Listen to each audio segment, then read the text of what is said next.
ഈ D4 dance എന്ന് പറയുന്ന ഒരു വലിയൊരു പ്ലാറ്റ്ഫോമിൽ ഞാൻ കേട്ടൊരു കാര്യമാണ്, പോവുകയും അതിൽ നിന്നും കിട്ടി എന്നാൽ കിട്ടിയില്ല എന്നുള്ള രീതിയിലേക്ക് മാറുകയും ചെയ്തു അല്ലേ.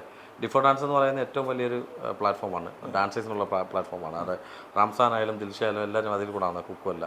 അപ്പം റോമലിന് അങ്ങനെ ഒരു ഇത് പറ്റിയപ്പോൾ എന്താ വിഷമം തോന്നിയോ, ദേഷ്യം തോന്നിയോ, അതോ ഇനിയും അതിനുവേണ്ടി പ്രയത്നിക്കുവാണോ, ഇനിയും പ്രയത്നിക്കുന്നുണ്ടോ? അത് തോന്നി എന്താണെന്ന് വെച്ചാൽ ഇനിയും അതിന് മുകളിൽ എനിക്ക് എത്തണം എന്നുള്ളൊരു ഇതാണ് എനിക്ക് തോന്നിയത്. പിന്നെ അവിടെ ഉണ്ടായതെന്താണെന്ന് വെച്ചാൽ ഒരു ചെറിയൊരു മിസ്അണ്ടർസ്റ്റാൻഡിങ്ങിൽ എനിക്ക് ഓഡീഷനിൽ ചെയ്യാൻ പറ്റില്ല. എന്തായിരുന്നു അന്ന് പറ്റിപ്പോയത്? എന്തായിരുന്നു അത് ചില ആൾക്കാർ കാണുമല്ലോ അല്ല, മിസ്അണ്ടർസ്റ്റാൻഡിങ് എന്താണ്? മീൻസ് അത് വേറെ ആരെങ്കിലും പാര വെച്ചാണോ? അതെ ഉറപ്പായിട്ടും.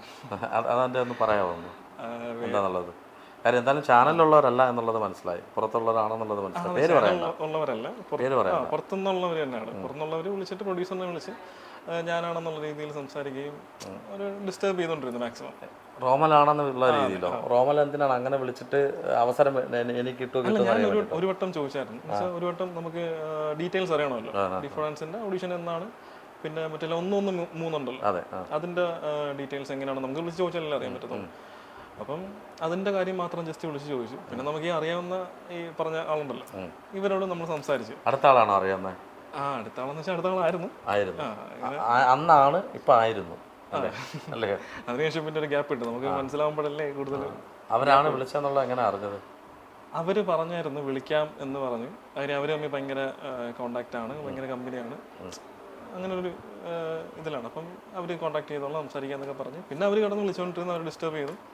പിന്നെ ഓഡീഷൻ ടൈം ആയപ്പോഴത്തേക്ക് ഞാൻ ഒന്ന് വിളിച്ചു, പ്രൊഡ്യൂസറിനെ വിളിച്ച് ചോദിച്ചു എപ്പോഴാണെന്നുള്ള.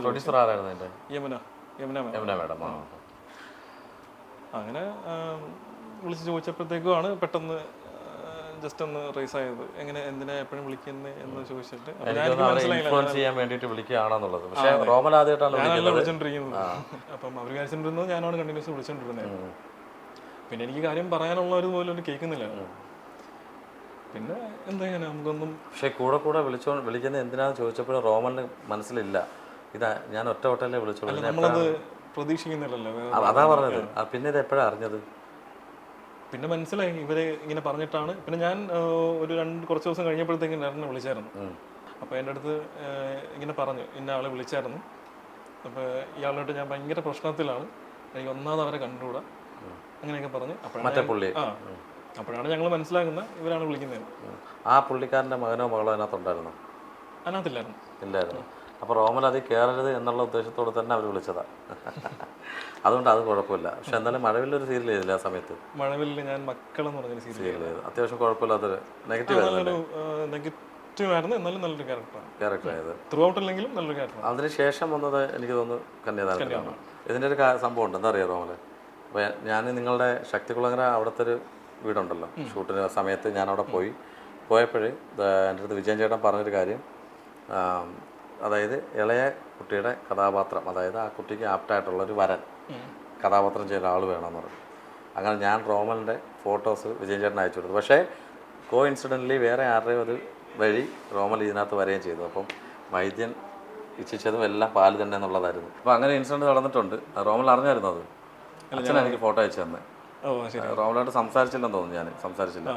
ഇപ്പം എങ്ങനെ വീട്ടിലേക്ക് എങ്ങനെ? ഇപ്പം എനിക്കൊന്ന് റോമൽ ഡാൻസറിനെക്കാട്ടിലും ഇപ്പോൾ ഒരു അഭിനേതാവായി. ഇപ്പം ഗേൾസ് ഫാൻസൊക്കെ കൂടിയോ? ഇടയ്ക്ക് കർണാടകയിലോ എവിടെയാണ്ടോ പഠിക്കാൻ പോയതായിരുന്നു. അത് കംപ്ലീറ്റ് ചെയ്തോ? അവിടെ എങ്ങനെ ഉണ്ടായിരുന്നു? അവിടെ പോയി ഭയങ്കര പെർഫോമൻസ് ആണ്, അവിടെ ഭയങ്കര ഗേൾസ് ഫാൻസ് ആണ് അച്ഛൻ തന്നെ പറഞ്ഞത്. അവിടെ ഞാൻ BCom ചെയ്യാനായിട്ടായിരുന്നു പോയത്. അപ്പം ഹിസ്ലോപ്പ് എന്ന് പറഞ്ഞ കോളേജിലാണ്. അവിടെ ഭയങ്കര ഈ ആർട്സ് കാര്യങ്ങളൊക്കെ ഭയങ്കര സപ്പോർട്ടീവാണ്. ഡാൻസേഴ്സിനെ ഭയങ്കര ഇഷ്ടമാണ്, ഭയങ്കര സപ്പോർട്ടീവാണ്. റോമൽ ഡാൻസറാന്ന് എങ്ങനെ അവർക്ക് മനസ്സിലായത്?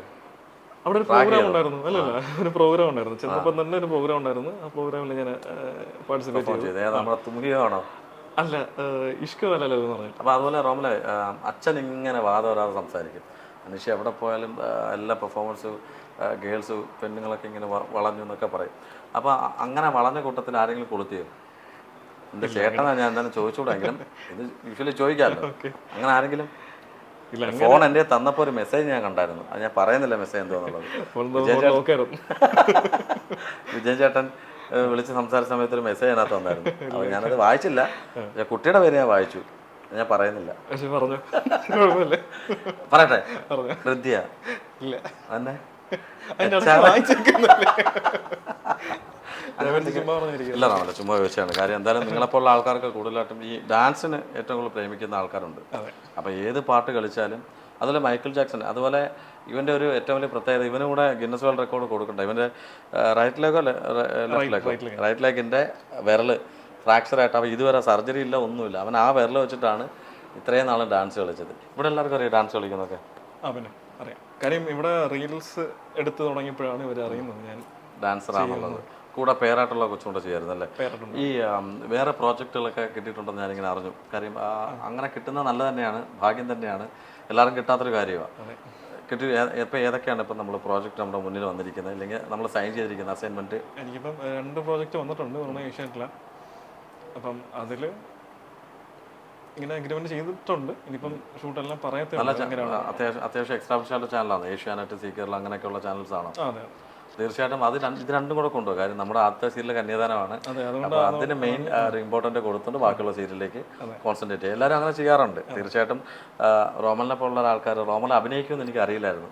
ആദ്യം ഞാൻ മക്കൾ സീരിയൽ ഞാൻ കണ്ടപ്പോൾ ഞാൻ ഞെട്ടിപ്പോയി, റോമൽ ഇങ്ങനെ ഒരു അഭിനയ മോഹിയാണെന്നുള്ളത്. പിന്നെ അതിനുശേഷമാണ് ഞാൻ ഈ ഫോട്ടോ അയച്ചു കൊടുത്തത് വിജയൻ ചേട്ടൻ. എങ്ങനെയുണ്ട് ഇവിടുത്തെ അഭിനയം? കൃഷ്ണകുമാർ നായകൻ, അതുപോലെ ഡോണ നായിക, അവരൊക്കെ എങ്ങനെയുണ്ട്? അവരെല്ലാം പുതുമുഖങ്ങളാണ് അല്ലേ? പുതുമുഖങ്ങളാണ്. ഫസ്റ്റാണ്. അപ്പം അവരോടൊക്കെയുള്ള എക്സ്പീരിയൻസ് എന്താണ്? വരുമ്പം ഉള്ളൊരു കമ്പനി ആവാനുള്ളൊരു പാഠം ഉണ്ടായിരുന്നുള്ളൂ. പിന്നെ അതിനുശേഷം നമ്മൾ വീട്ടിലെങ്ങനെയാണോ അതുപോലെ തന്നെ.